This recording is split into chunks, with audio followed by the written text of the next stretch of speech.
Hello friends, welcome back to NKL EDITS. NKL EDITSൻ്റെ പുതിയൊരു വീഡിയോയിലോട്ട് എല്ലാവർക്കും സ്വാഗതം. അപ്പോൾ നമ്മൾ ഇന്നെന്താ നോക്കാൻ പോകുന്നതെന്ന് വെച്ചാൽ, നിങ്ങളിപ്പോൾ പ്രിവ്യൂ കണ്ടതുപോലെ ആ ഒരു അടിപൊളിയായിട്ടുള്ള ക്വാളിറ്റി CC നമുക്ക് എങ്ങനെ അലൈറ്റ് മോഷനിൽ ചെയ്തെടുക്കുക എന്നുള്ളതാണ്.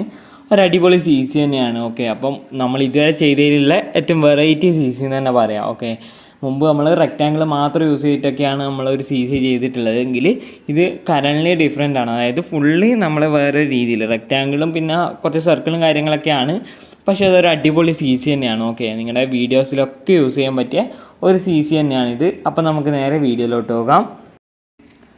അപ്പോൾ ഞാൻ ഇവിടെ ലൈറ്റ് മോഷൻ ഓപ്പൺ ചെയ്തിട്ടാ ഇതുപോലൊരു ക്ലിപ്പ് ഞാൻ ജസ്റ്റ് ഒന്ന് ഇവിടെ ആഡ് ചെയ്ത് വെച്ചിട്ടുണ്ട്. ഓക്കെ, ശേഷം ഞാൻ ഇതിലേക്ക് ഒരു റെക്റ്റാങ്കിൾ ആഡ് ചെയ്യുന്നുണ്ട്. ശേഷം ഞാൻ ഇവിടെ 3 ഡോട്ട് ക്ലിക്ക് ചെയ്തിട്ട് സ്ട്രെച്ച് ടു കോമ്പോസിഷൻ ഏരിയ എന്നുള്ള ആ ഒരു ഓപ്ഷൻ ക്ലിക്ക് ചെയ്യുക. ശേഷം എഫക്റ്റ് പോവുക, ആഡ് എഫക്റ്റ് പോവുക, ഒതേഴ്സിൽ പോയിട്ട് കോപ്പി ബാക്ക്ഗ്രൗണ്ട് സ്റ്റാൻഡേർഡ് സെറ്റിങ്സോടുകൂടി ആഡ് ചെയ്ത് കൊടുക്കാം. ശേഷം നമ്മൾ വീണ്ടും ആഡ് എഫക്റ്റ് പോവുക, കളർ ആൻഡ് ലൈറ്റ് പോയിട്ട് സാച്ചുറേഷൻ ആൻഡ് വൈബ്രൻസ് സ്റ്റാൻഡേർഡ് സെറ്റിങ്സോടുകൂടി ആഡ് ചെയ്ത് കൊടുക്കുക.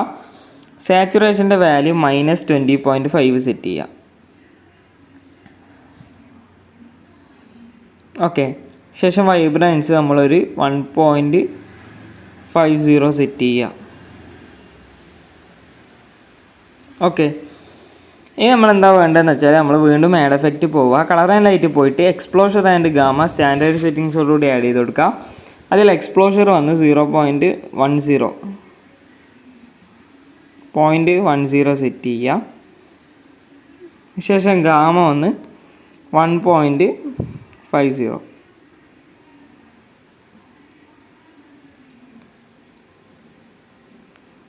ഓക്കെ, ഇനി നമ്മളെന്താ വേണ്ടതെന്ന് വെച്ചാൽ നമ്മൾ ശേഷം ബാക്ക് വന്നതിന് ശേഷം വീണ്ടും നമ്മൾ ഗാമ ഒന്ന് നമ്മളൊരു കുറച്ച് കൂട്ടി വെക്കാം. ഓക്കെ, ഈ ഒരു റേഞ്ചിൽ വെക്കാം. ശേഷം നമ്മൾ വീണ്ടും ആഡ് എഫക്റ്റ് പോയിട്ട് കളർ ആൻഡ് ലൈറ്റ് പോയിട്ട് ഈ ഒരു ഗ്രേഡിയൻ്റ് ഓവറിൽ സ്റ്റാൻഡേർഡ് സെറ്റിങ്സോടുകൂടി ആഡ് ചെയ്ത് കൊടുക്കാം. കളർ 1 വന്ന് വൈറ്റും കളർ 2 വന്ന് ബ്ലാക്കും സെറ്റ് ചെയ്യാം.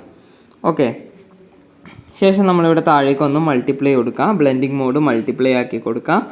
ശേഷം നമ്മൾ ആൽഫ ഇല്ലേ ഇവിടെ മുകളിലായിട്ട് തൊട്ട് മുകളിലായിട്ടാണ് ഈ ഒരു ആൽഫ 100% ആക്കി കൊടുക്കാം. ഓക്കെ, ശേഷം നമ്മളെന്താ വേണ്ടതെന്ന് വെച്ചാൽ നമ്മളിവിടെ ഈ ഒരു 3 ഓപ്ഷനിൽ നമ്മൾ ഈ ഒരു സെൻറ്ററിലെ ഓപ്ഷൻ ക്ലിക്ക് ചെയ്യുക. ഈ ഒരു സെൻറ്ററിലെ ഓപ്ഷൻ ക്ലിക്ക് ചെയ്തതിന് ശേഷം നമ്മളിവിടെ കുറച്ച് മുകളിലേക്ക് വന്നാൽ ഓഫ്സെറ്റ് എന്ന് പറഞ്ഞിട്ടൊരു ഓപ്ഷൻ കാണാം. ഓഫ്സെറ്റിൽ X, Y എന്ന് പറഞ്ഞിട്ട് 2 ഓപ്ഷൻ കാണാം. അതിൽ Yയിൽ വരാം. അതിൽ Yയിൽ വന്നിട്ട് Y -63. ഓക്കെ, ഈ ഒരു റേഞ്ചിൽ സെറ്റ് ചെയ്യുക. ശേഷം നമ്മളെന്താ വേണ്ടതെന്ന് വെച്ചാൽ സ്കെയിലിൽ വന്നിട്ട് നമ്മളൊന്ന് സ്കെയിൽ ചെയ്ത് കൊടുക്കുക. ഓക്കെ, ഈ ഒരു രീതിയിലൊന്ന് സ്കെയിൽ ചെയ്ത് കൊടുക്കാം. ശേഷം ബാക്ക് വരാം. ശേഷം വീണ്ടും ആഡ് എഫക്റ്റ് പോവുക, ബ്ലർ പോയിട്ട് ഷാർപ്പൻ ആഡ് ചെയ്യുക. ഷാർപ്പൻ ആഡ് ചെയ്തിട്ട് അതിൻ്റെ സ്ട്രെങ്ത്ത് ഒന്ന് 7 സെറ്റ് ചെയ്യുക. 0.70.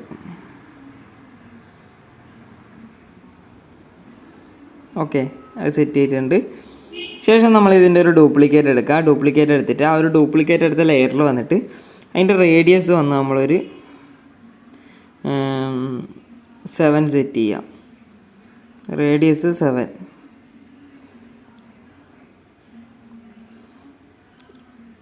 ഓക്കെ, ശേഷം സ്ട്രെങ്ത്തിൽ വന്നിട്ട് നമ്മൾ ജസ്റ്റ് ഒരു മാറ്റം വരുത്തുക, ഒരു 0.07 ഈ ഒരു രീതിയിൽ സെറ്റ് ചെയ്യാം. ശേഷം ബാക്ക് വരാം. ഓക്കെ, അപ്പോൾ നമുക്ക് ഇതുപോലെ ആയിരിക്കും നമുക്കിപ്പോൾ ലഭിച്ചിട്ടുണ്ടാവുക. നിങ്ങൾക്ക് കണ്ടാൽ മനസ്സിലാവും, കണ്ടില്ല, ഒരു അടിപൊളിയായിട്ട് കിട്ടിയിട്ടുണ്ട്. ഇനി നമ്മളെന്താ വേണ്ടതെന്ന് വെച്ചാൽ നമ്മളിതിലേക്ക് ഒരു സർക്കിൾ ആഡ് ചെയ്യണം. ഈ ഒരു സർക്കിൾ ആഡ് ചെയ്യുക. ശേഷം നമ്മൾ അതിൻ്റെ എഡിറ്റ് ഷേപ്പ് പോയിട്ട് ഇതുപോലെ നമ്മളൊന്ന് സെറ്റ് ചെയ്ത് കൊടുക്കുക. നിങ്ങൾക്ക് ഇഷ്ടമുള്ള ഒരു ഷേപ്പ് സെറ്റ് ചെയ്തിട്ട് നമ്മൾ ഈ ഒരു മൂവ് ആൻഡ് ട്രാൻസ്ഫോമിൽ പോയിട്ട് ഇവിടെ ആയിട്ട് നിങ്ങൾക്ക് ഈ ഒരു ഭാഗത്തായിട്ടാണ് വേണ്ടതെന്ന് ഈ ഒരു ഭാഗത്തായിട്ട് സെറ്റ് ചെയ്യുക. ശേഷം നമ്മൾ ആ ഒരു സർക്കിൾ സെലക്ട് ചെയ്യുക, എഫക്റ്റ് പോവുക, ആഡ് എഫക്റ്റ് പോവുക, ബ്ലറ് പോയിട്ട് ഗ്ലൂഷൻ ബ്ലർ സ്റ്റാൻഡേർഡ് സെറ്റിങ്സോടുകൂടി ആഡ് ചെയ്ത് കൊടുക്കുക. അതിൻ്റെ വാല്യൂ ഫുൾ ഇൻക്രീസ് ചെയ്യുക. ശേഷം വീണ്ടും ആഡ് എഫക്റ്റ് പോവുക, ഒതേഴ്സിൽ പോയിട്ട് കോപ്പി ബാക്ക്ഗ്രൗണ്ട് എഫക്റ്റ് സ്റ്റാൻഡേർഡ് സെറ്റിങ്സോടുകൂടി ആഡ് ചെയ്ത് കൊടുക്കുക. ഓക്കെ, ശേഷം ബാക്ക് വന്നതിന് ശേഷം വീണ്ടും ആഡ് എഫക്റ്റ് പോവുക, കളർ ആൻഡ് ലൈറ്റ് പോയിട്ട് എക്സ്പ്ലോഷർ ആൻഡ് ഗാമ സ്റ്റാൻഡേർഡ് സെറ്റിങ്സോടുകൂടി ആഡ് ചെയ്തിട്ട് അതിൻ്റെ എക്സ്പ്ലോഷർ വന്ന് നമ്മളൊന്ന് ഇൻക്രീസ് ചെയ്ത് കൊടുക്കാം. ഒരു 1.60. അപ്പോൾ നിങ്ങൾക്ക് ഇതിൻ്റെ യൂസ് ഇപ്പോൾ മനസ്സിലായിട്ടുണ്ടാവും, കണ്ടില്ലേ? അപ്പോൾ നമുക്ക് ഇത് ഫേസിലേക്ക് വെക്കണമെങ്കിൽ ആ ഒരു ഭാഗത്ത് എവിടെയാണ് വേണ്ടതെന്ന് വെച്ചാൽ നിങ്ങളത് സെറ്റ് ചെയ്യും. ഞാൻ ഈ ഒരു ഭാഗത്തായിട്ട് തന്നെയാണ് വെക്കുന്നത്. ഓക്കെ, ഈ ഒരു ഭാഗത്തായിട്ട് ഞാൻ സെറ്റ് ചെയ്തിട്ടുണ്ട്. ശേഷം നമ്മൾ എന്താ വേണ്ടതെന്ന് വെച്ചാൽ നമ്മൾ വീണ്ടും ഇതിലേക്ക് ഒരു റെക്റ്റാങ്കിൾ ആഡ് ചെയ്യുക.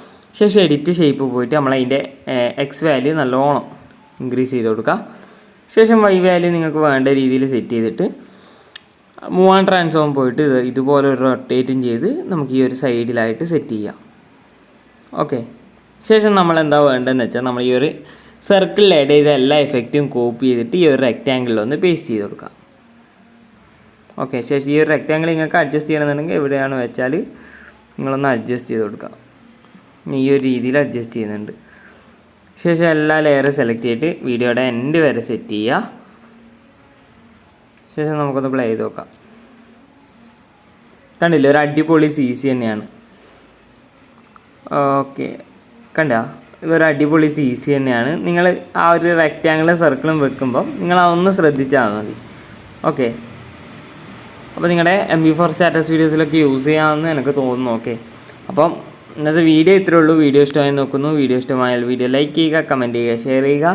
കൂടാതെ ഇതുള്ള കൂടുതൽ വീഡിയോസ് ലഭിക്കാൻ വേണ്ടി എൻ്റെ ചാനൽ സബ്സ്ക്രൈബ് ചെയ്യുക. തൊട്ടടുത്തുള്ള ബെൽ ബട്ടൺ ക്ലിക്ക് ചെയ്താൽ ഞാൻ അപ്ലോഡ് ചെയ്യുന്ന കൂടുതൽ വീഡിയോസ് നിങ്ങൾക്ക് നോട്ടിഫിക്കേഷനായി ലഭിക്കുന്നതായിരിക്കും. അപ്പോൾ അടുത്ത വീഡിയോയുമായി കാണുന്നവരെ ബൈ.